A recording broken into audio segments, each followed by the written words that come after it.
नमस्कार, कशिश न्यूज में आपका स्वागत है। मैं हूं आपके साथ साहिबा सिंह। खबरों की करेंगे शुरुआत। पहले चरण के लिए 19 जिलों के 71 सीटों के लिए आज नामांकन की प्रक्रिया की समय सीमा खत्म हुई। पहले चरण में 16 जिलों के 71 विधानसभा क्षेत्रों में होने वाले चुनाव के लिए 1 अक्टूबर को अधिसूचना जारी की गई थी। नामांकन की स्क्रूटनी 9 अक्टूबर को होगी, जबकि नामांकन वापस करने की अंतिम तारीख 12 अक्टूबर है।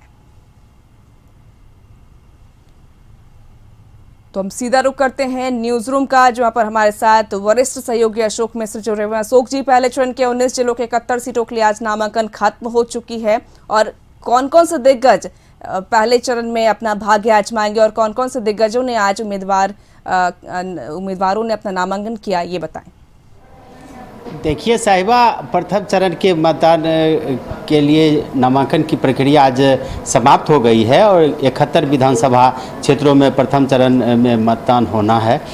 तो जहां की हम बात करें तो सबसे बड़ी बात है कि इस पहले फेज के चुनाव में ही बिहार का जो राजनीतिक तापमान है उस तापमान का पता चल जाएगा, और इसमें कई दिग्गज अपना भाग्य आजमा रहे हैं। और जो सबसे बड़ी बात है कि जो दक्षिण बिहार का क्षेत्र है और ख़ास करके बिहार के सीमावर्ती इलाकों का जो क्षेत्र है उसमें ही यहाँ मतदान होना है 28 अक्टूबर को। तो ऐसी परिस्थिति में हम आपको बताना चाहते हैं कि बिहार के पूर्व मुख्यमंत्री जीतन राम मांझी इसी पहले फेज के चुनाव में अपना भाग्य आजमाएंगे और उन्होंने नामांकन भी कर लिया है। बिहार के आईटी मंत्री हैं जय कुमार सिंह, वो भी अपना भाग्य आजमा रहे हैं। परिवहन मंत्री हैं संतोष कुमार निराला, वो भी अपना भाग्य आजमा रहे हैं। और शिक्षा मंत्री कृष्णनंदन वर्मा, वो भी अपना भाग्य आजमा रहे हैं। इन सबों ने नामांकन दाखिल कर दिया है। और जो सबसे बड़ी बात है कि चाहे वो महागठबंधन हो, एनडीए गठबंधन हो, या लोजपा हो, या फिर थर्ड फ्रंट हो, इन सभी के टेम्परेचर की जांच जो है सो पहले चरण के मतदान में ही हो जाएगी। अगर पहले फेज के मतदान की हम बात करें तो जीतन राम मांझी का इलाका जो कहलाता है कि वो वहाँ पे दलितों की संख्या सबसे बेहतर मानी जाती है मध्य बिहार में, और खास करके जिस वर्ग से वो आते हैं उसकी भी संख्या सबसे ज़्यादा है। तो जीतन राम मांझी ने इमामगंज से नामांकन किया है और वहाँ से वो चुनाव लड़ रहे हैं, और उनके उम्मीदवार अरवल से, जहानाबाद से, इसके अलावा कई अन्य क्षेत्रों से भी चुनाव लड़ रहे हैं। तो जीतन राम मांझी का पूरा एक तरह से कहिए राजनीतिक दाव जो है, या ये इनका जो है सो उनकी राजनीतिक प्रतिष्ठा पूरी तरह से दाव पर लगी हुई है।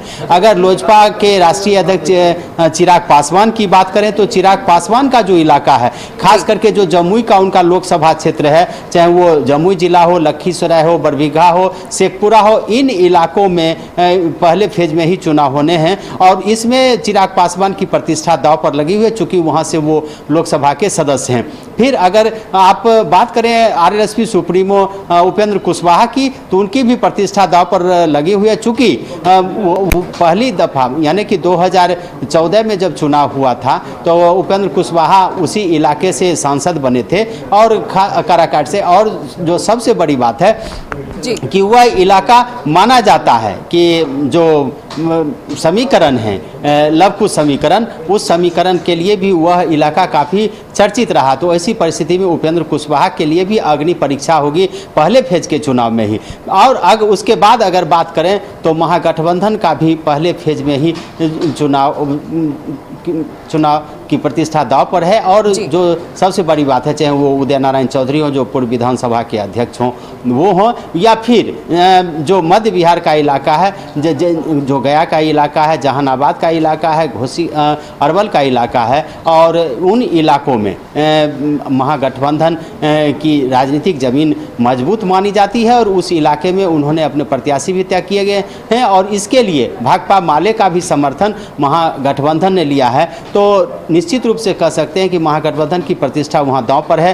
कांग्रेस का पारंपरिक वही इलाका रहा है, चाहे वो रफीगंज का इलाका हो, औरंगाबाद का इलाका हो। कभी सत्यनारायण सिन्हा या उनके पुत्र निखिल कुमार उस इलाके के सबसे बड़े नेता माने जाते थे, लेकिन वो इलाका अभी एक तरह से कहिए कि अछूता है कांग्रेस के लिए, कि वहाँ पे उसको जो राजनीतिक जमीन मिलनी चाहिए वो नहीं मिल पाई है। सासाराम के इलाका आप जो बात करें तो वहाँ से मीरा कुमार सांसद रही हैं, उनके पिता स्वर्गीय जगजीवन बाबू कांग्रेस के कद्दावर नेता रहे हैं, तो वह इलाका भी कह सकते हैं कांग्रेस के लिए काफ़ी मजबूत इलाका है। अगर भाकपा माले की बात करें तो भाकपा माले के जो अभी 3 विधायक हैं, वो तीनों विधायक का चुनाव पहले फेज में ही है, तो निश्चित रूप से वह इलाका अब आप जान लीजिए कि जीती हुई सीट आरजेडी ने भाकपा माले को दी है। तो वैसी परिस्थिति में चाहे वो फुलवारी शरीफ हो या फिर आरा का आदि जिला का की सीट हो, तो उन सभी जगह पर भाकपा माले के लिए प्रतिष्ठा की सीट है। ये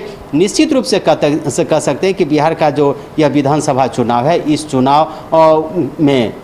चुनाव का क्या संकेत है, चुनाव का अगला परिणाम क्या होगा, किन राजनेताओं की राजनीतिक जमीन खिसकेगी, कौन मजबूत होंगे, इसका तापमान पहले फेज के चुनाव में ही पता चल जाएगा। आज नामांकन की प्रक्रिया पूरी हो चुकी है। पहले फेज के चुनाव में कह सकते हैं बिहार सरकार के मंत्री भी शामिल हैं, जहां पर एक तरफ परिवहन मंत्री ने भी नामांकन दाखिल किया है, वहीं अगर बात करें जय कुमार सिंह आईटी मंत्री भी हैं, बिहार सरकार के मंत्री की भी साख पहले फेज में जो है कहीं ना कहीं कहें कि दांव पर लगी है।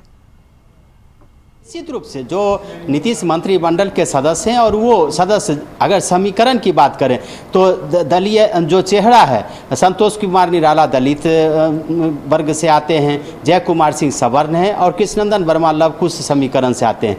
तो निश्चित रूप से जो एनडीए गठबंधन का समीकरण है, उस समीकरण के मुताबिक भी वह इलाका माना जाता है एनडीए गठबंधन के लिए काफ़ी मजबूत, और सभी लोगों के बीजेपी के लिए भी काफ़ी महत्वपूर्ण इलाका रहा है। और बीजेपी ने भी कई ऐसे प्रत्याशियों, दिग्गज प्रत्याशियों को उतारा है जो चुनाव मैदान में महागठबंधन को पराजित करने के लिए कमर कसे हुए हैं। लेकिन जो सबसे बड़ी बात है, यह बात है कि जो यह 71 ज़िले हैं वो सीमावर्ती इलाकों के ज़िले हैं। अधिकांश ज़िले पिछड़े ज़िले हैं, जहाँ पे जातीय उन्माद होते रहा है, जहाँ पे जातीय दंगे, जातीय झगड़े होते रहे हैं, और वहाँ यह कह सकते हैं कि गरीबी जो है वो काफ़ी अभी भी उस इलाके में काफ़ी गरीबी है।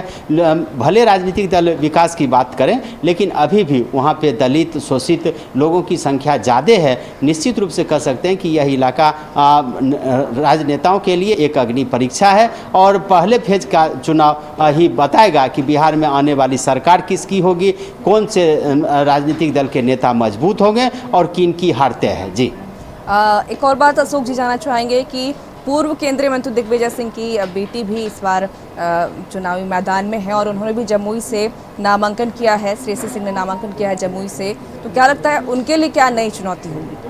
बिल्कुल, देखिए एक तरह से श्रेयसी सिंह दिग्विजय बाबू की लड़की हैं और अखिल भारतीय निशानेबाज हैं, तो निश्चित रूप से पहली दफ़ा वो राजनीतिक मैदान में कूदी हैं। उनके पहले उनके पिताजी, उनके दादाजी, उनकी मां सांसद रह चुकी हैं, तो निश्चित रूप से श्रेयसी सिंह के लिए यह चुनाव का एक अग्नि परीक्षा है।